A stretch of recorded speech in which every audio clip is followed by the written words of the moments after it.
चलिए देखिए, unit digit आज हम लोग एक चैप्टर शुरू कर रहे हैं और यूनिट डिजिट है। हम लोग पहले थ्योरी देखेंगे आखिर ये काम कैसे करता है। यूनिट डिजिट का मतलब होता है इकाई अंक, अंतिम का अंक क्या है। जैसे कोई भी संख्या हो, किसी भी संख्या का हम लोग मल्टीप्लाई करते हैं तो मल्टीप्लाई करने के लास्ट में जो भी अंक आता है उसी को हम लोग बोलते हैं इकाई अंक। जैसे कुछ एग्जाम्पल हम लोग ले लेते हैं कि जैसे हम लिखे 252 इंटू 261 इंटू 53, ये कोई नंबर है और इसे हमें यूनिट डिजिट निकालना है। तो यूनिट डिजिट निकालने के लिए हम लोग इसमें केवल लास्ट से मतलब, खाली इकाई से मतलब रखते हैं। तो इसमें इकाई 3, इसमें इकाई 1 और इसमें इकाई कितना 2। तो 2 को अगर मल्टीप्लाई करेंगे हम लोग 1 से तो आएगा 1 और 2 को मल्टीप्लाई कीजिएगा तो आएगा कितना है। और फिर इस 2 में 3 से मल्टीप्लाई करेंगे तो आएगा 6। तो इसी तरह से या लिख सकते हैं हम लोग कि इसका लास्ट जो डिजिट होगा वो कितना होगा 6, या इसका 2 इंटू इसका 1 और इंटू इसका कितना 3। अब इसे गुना किया जाए तो 2 एकम 2 और 2 तिया 6, तो इसका यूनिट डिजिट आ गया 6। या ऐसा क्यों करते हैं कि इकाई अंक ही क्यों लेते हैं, इसलिए समझिए क्यों लेते हैं। जैसे मान लीजिए कि गुना कर रहे हैं 25 को 35 से, मान के चलिए कि 25 से हम लोग 35 से गुना कर रहे हैं। तो इसको गुना करेंगे हम लोग, तो इसको गुना करके आपका लास्ट में जो आएगा तो देखिए 5 में 5 से गुना करेंगे तो कितना आ जाएगा। चाहे इसको टोटल मल्टीप्लाई करेंगे तो कितना आएगा, तो 5 है 25 75 और हो जाएगा 4 दूना 8, लगभग यही आएगा, है ना, 875 आएगा। यानी इसका इकाई अंक कितना होगा। तो ऐसा क्यों करते हैं, तो मेथड क्या है कि अगर आप लोग बचपन से सीखे होंगे कि 25 गुने 35 ऐसा सीखे हैं गुना करना, तो पहले हम लोग 5 में 5 से गुना करेंगे, 5 है 25, हाथ में 2, अब फिर 5 से गुना करेंगे 2 में, 5 दूना 10, 10 और 2 12, फिर अब करेंगे 3 से। तो जैसे 3 से गुना करना हो इसको क्रॉस करना हो, क्योंकि इसके सामने तो नहीं लिखते, अब इसको एक छोड़ के लिखना शुरू करते हैं। तो 5 तिया 15 के 3 दूना 6 1 7, अब इसको जोड़ेंगे तो आ जाएगा 5, 5 और 2 7 7 1। तो कहने का मतलब कि देखिए इन्हीं 2 नंबर को हम लोग गुना करते हैं, इससे इधर कोई मतलब नहीं और इसके नीचे कोई लेटर आता ही नहीं, इसीलिए इकाई लेके चलते हैं। यही रीजन है कि इकाई लेके चलते हैं। इसीलिए देखिए यहाँ भी 875 है, यहाँ भी 875 है, तो क्या यहाँ जो इकाई अंक है वही इकाई अंक यहाँ भी है क्या, वही इकाई अंक यहाँ भी है। इसीलिए हम लोग इकाई से मतलब रखते हैं, दहाई से कोई मतलब नहीं रखते हैं। इकाई का मतलब केवल इकाई अंक का जरूरत है। इकाई अंक का जरूरत इसलिए पड़ता है कि जब भी गुना करते हैं तो इकाई का जो लेटर आता है वही लास्ट में रहता है, दहाई का जो आता है उसके बगल से शुरू होता है, एक छोड़ के गुना करना लिखना शुरू करते हैं। इसीलिए हम लोग केवल इकाई लेते हैं। फिर सब ये चैप्टर का नेचर क्या है, ये काम कैसे करेगा, आइए इसमें हम लोग देखते हैं कि इसमें काम जो करता है वो इस आधार पे काम करता है कि हर नंबर का एक अपना अलग अलग मतलब होता है और अलग अलग उसका नेचर होता है। जैसे हम कुछ एग्जाम्पल ले ले, छोटा सा इस तरह से ले ले 2 5 7 गुने 2 6 4 गुने 3 5 7, इसका इकाई अंक चाहिए तो केवल इकाई से मतलब रखिए। अब देखिए यहाँ 7 है और यहाँ 4 है, गुना करेंगे तो 7 गुने 4 28, इसमें इकाई अंक कितना आ गया। अब 8 को गुना कर देते हैं 7 से, 8 7 कितना हो जाएगा 56, तो 56 का इकाई अंक कितना हो गया, इसका इकाई अंक कितना हो गया 6। उसी तरह से एक और एग्जांपल ले ले तो 578 गुने 681 गुने 775 गुने 49, ये कोई नंबर है। अगर इसको गुना करें तो लास्ट का इकाई अंक क्या आएगा, तो इसमें हम लोग इकाई में केवल इकाई से मतलब देखिए 8 में 1 से गुना करेंगे तो आ जाएगा 8 एकम 8, अब फिर इसमें इकाई कितना है 5, अब 5 से गुना करेंगे 8 में तो आएगा 8 5 40, और 40 में फिर क्या आ गया 0। अभी 0 में 9 से गुना करेंगे तो आप जानते हैं कि 0 से किसी भी संख्या में गुना करें तो रिजल्ट क्या देता है 0, यानी इसका इकाई अंक जो होगा वो कितना हो जाएगा 0 हो जाएगा। इसका इकाई अंक कितना हो जाएगा 0 हो जाएगा। उसी तरह से बात करें, एक दो और एग्जांपल में समझ लेते हैं। इसी तरह से बात करें कि अगर 7 5 गुने 8 1 गुने 6 4, अच्छा यहाँ तो गुना था, यहाँ तो प्लस है, तो प्लस है का मतलब कि यहाँ भी इकाई ले लेंगे, तो 5 1 जोड़ लेंगे कितना 6, अब प्लस फिर 4 है तो 4 ऐड कर देंगे तो कितना आ जाएगा 10। तो इकाई अंक कितना आ गया इकाई अंक 10 आएगा, तो इकाई अंक कितना आ गया 0। या जोड़ सकते हैं कि 5 1 6 6 4 10, तो 10 के इकाई अंक 0। इसके पीछे क्या आएगा उससे हमको तो कोई मतलब नहीं, हमें तो मतलब केवल इकाई अंक से है, इसीलिए केवल इकाई पे ध्यान देते हैं, बाकी किसी नंबर से कोई मतलब नहीं रहता है। इसीलिए ऐसा करते हैं हम लोग कि जोड़ हो या गुना हो या कुछ भी हो, फर्स्ट लेटर जो होता है वही लिखते हैं। जैसे मान लीजिए कि अगर ऐड की बात करें तो यहाँ कितना है, इसी को ले लेते हैं 75, उसके बाद 81, उसके बाद 64। मान लीजिए कि एक और लेटर ले लेते हैं इतना, तो क्या हम लोग ऐड इधर से ना जोड़ते हैं, ये जो लास्ट आ जाएगा, अब देखिए 4 5 9 1 10 4 14 के 4 कैरी कितना है 1। उसके बाद देखिए 7 4 11 ये कितना हो जाएगा 8 19 6 25 1 26 के 6 26 के 6, फिर बच जाएगा कैरी 2। अब 1 है तो 2 1 कितना 3। तो अब ये लेटर जो है ये लास्ट का यही ना रहेगा।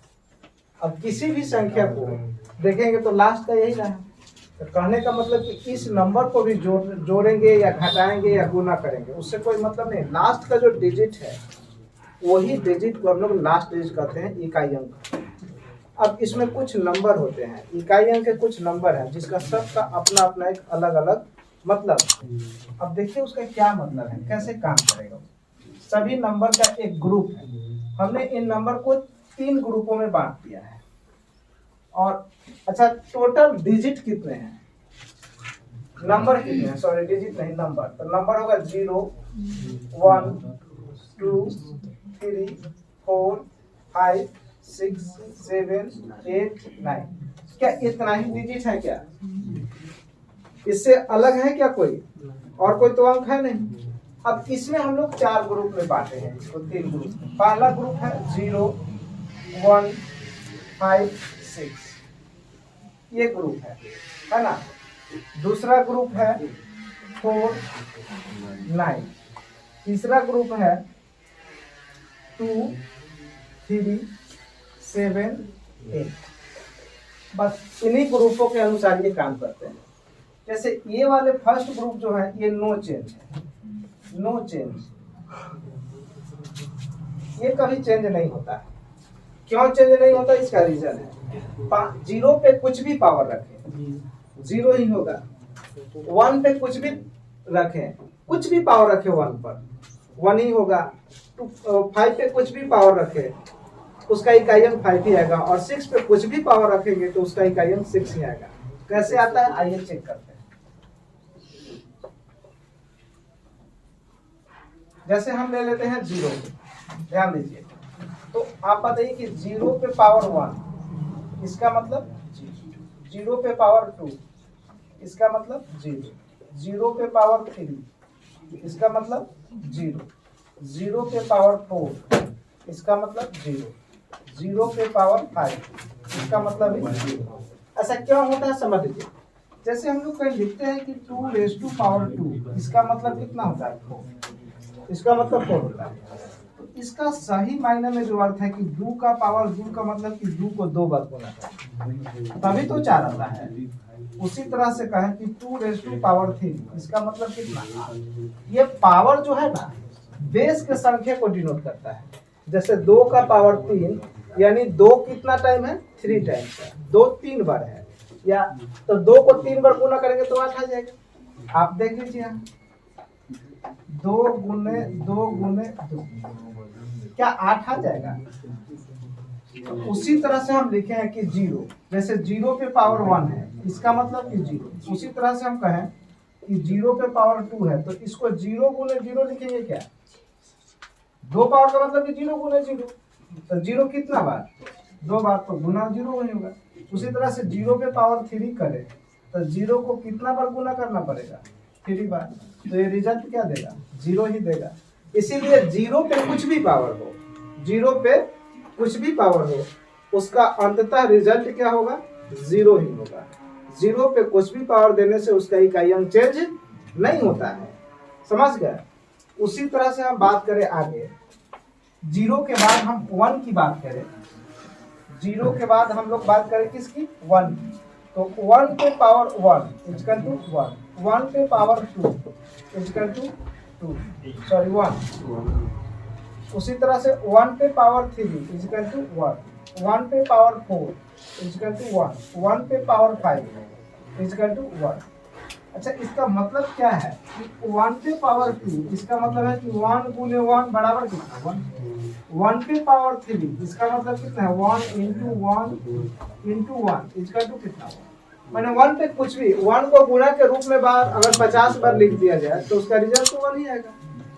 1 को कितना भी टाइम गुना करे तो रिजल्ट तो वही आना है। यानी 1 को गुना के रूप में कितना भी बार लिखे वो चेंज नहीं होना है। इसीलिए 1 पे कुछ भी पावर होता है तो इसका इकाई अंक कितना आता है? 1 ही आता है। समझ गए ना? आगे देखिए, अब हम लोग बात करते हैं 5। तो 5 पे पावर 1, 5 पे पावर 1 5 होता है। अच्छा, 5 का पावर 2, 5 का स्क्वायर 25। अच्छा, 5 का पावर 3 125। अच्छा, 5 के पावर 4 625। तो आप देख रहे हैं कि 5 का पावर 1 रखे तो भी इकाई अंक 5, 2 रखे तो भी इकाई अंक 5, 3 रखे तो भी इकाई अंक 5, 4 रखे तो भी इकाई अंक 5। अब 5 का power dot dot dot dot 5 का पावर यहाँ कुछ भी रखे, मान लीजिए n रखे तो भी इकाई अंक कितना आएगा? 5 ही आएगा। समझ गए? आप इसमें देखिए, इसका इकाई अंक जो है वो एक ही है क्या? दहाई सैकड़ा से कोई मतलब नहीं, इकाई से मतलब है। तो क्या इकाई अंक 5 ही आ रहा है ना? तो 5 का कुछ भी पावर रख रहे हैं तो इकाई अंक क्या आ रहा है? 5 ही आ रहा है। उसी तरह से बात करें आगे कि 6 का कुछ भी पावर, 6 का पावर 1 रिजल्ट 6 होगा। अच्छा, 6 का पावर 2 36, 6 का पावर 3, 6 का पावर 3, 6 का पावर 3 यानी 6 का क्यूब 216। उसी तरह से 6 का पावर 4, 6 का पावर 4 कितना होता है? 6 का पावर 1296 होता है, 1296।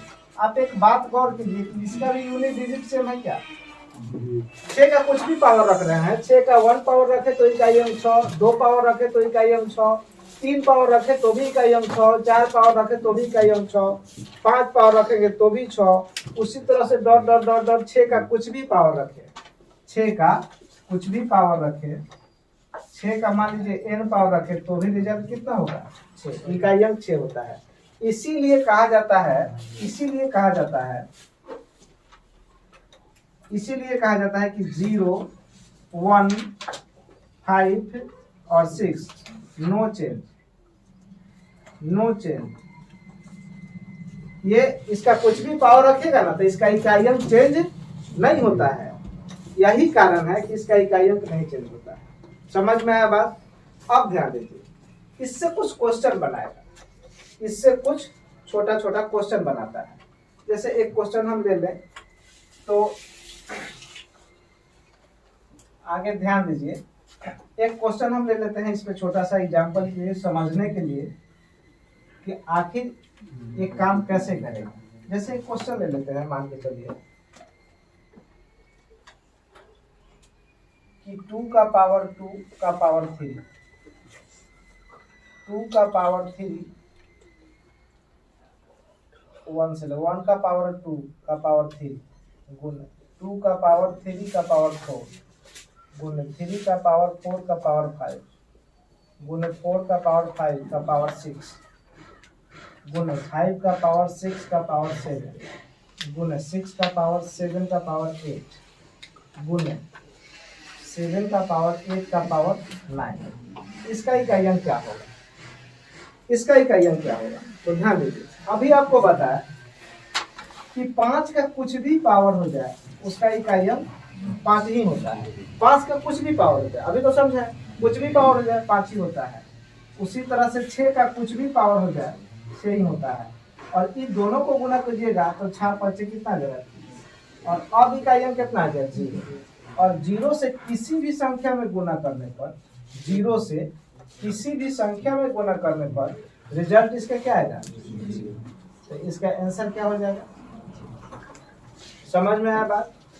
उसी तरह से अगर बात करें एक और एग्जांपल की, तो एक क्वेश्चन दिया है 216 पे पावर 217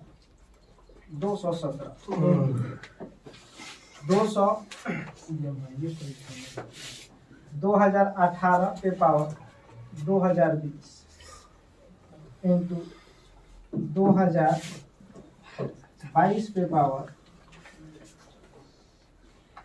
2023 इंटू 2025 पे पावर 2026 का रिजल्ट क्या होगा? तो ध्यान दीजिए, आप जानते हैं कि इसमें इकाई अंक कितना है? 6 का कुछ भी पावर ये कितना देगा? 6 ही देगा। उसी तरह से बात करें कि यहाँ 5 का कुछ भी पावर, इकाई अंक 5 है, 5 ही होगा। आप जानते हैं कि 5 और 6 में यदि गुना करें, 5 गुने 6 करें तो आएगा कितना? 0। अब बाकी का जो भी नंबर ये बीच में बच गया है, इन सब में यदि 0 से गुना किया जाए तो रिजल्ट क्या होगा? 0 ही होगा। तो इसका भी आंसर कितना आएगा? इसका भी आंसर कितना आएगा? 0। तो इस तरह से हम लोग आगे इसका, अब हम लोग 4 डिजिट के विषय में समझ गए। वो डिजिट कौन कौन रहा? 0 1 5 6। इन डिजिट का मतलब हम लोग समझ गए कि ये कैसे काम कर रहा है। समझ गए ना? इनका मतलब हम लोग समझ गए कि आखिर काम कैसे कर रहा है। उसी तरह से अगर हम लोग बात करें आगे, तो अब इसके बाद हम लोग 4 को और 9 को देखेंगे। उसके बाद एक और ग्रुप में देखेंगे 2 3 और 7 8। उसके बाद यूनिट डिजिट में खत्म हो जाता है। यही काम कैसे करेगा इसका मतलब अगर समझ जाएंगे तो आप लोगों से कोई भी क्वेश्चन बन जाएगा। यूनिट डिजिट बहुत ही आसान चैप्टर है। अच्छा, एक क्वेश्चन आप लोग से ऐसे पूछा जाए कि 215 का पावर 216, आंसर बोलिए। इकाई अंक कितना है? 5। तो 5 का कुछ भी पावर 5 ही होगा। उसी तरह से कहें कि 210 का पावर 220, तो 0 का कुछ भी पावर 0। उसी तरह से बात करें कि 551 पे पावर है 552, 251 पे पावर 552, तो 1 है। 1 पे कुछ भी पावर हो क्या हो जाएगा? 1 ही हो जाएगा। 1 पे कुछ भी पावर हो 1 हो जाएगा। उसी तरह से बात करें आगे, तो 655 पे पावर 881, इसका इकाई अंक है। तो लास्ट डिजिट देखिए क्या है? 5। 5 पे कुछ भी पावर हो इसका इकाई अंक तो 5 ही होगा। उसी तरह से कहें कि 866 पे पावर है 1682, तो बताइए लास्ट डिजिट क्या है? 6। तो 6 पे कुछ भी पावर कर रहे थे, इकाई अंक 6 ही आ रहा था, तो इसका इकाई अंक कितना आएगा? 6 ही आएगा। उसी तरह से बात करें कि 246 पे पावर 267, इसका इकाई अंक बताइए। तो 6 है, तो 6 पे कुछ भी पावर हो जाएगा तो क्या होगा? 6 होगा। उसी तरह से बात करें कि 2 4 6 4 4 1, इतना कोई नंबर है 21 44 1, पर पावर है कितना? 46 और 51 पावर है, तो इसका इकाई अंक क्या होगा? तो लास्ट क्या है? 1 पे कुछ भी पावर, 1 को गुना के रूप में अगर 1000 भी बार लिख दिया जाए तो कितना आएगा? 1 ही है। इसी तरह से 5 का कुछ भी पावर दे, उसका इकाई अंक 5 ही देगा। उसके पीछे क्या है उससे हमें कोई मतलब नहीं है। इकाई अंक जो है वो हमेशा 5 ही देगा। समझ गए? तो आज के लिए इतना है।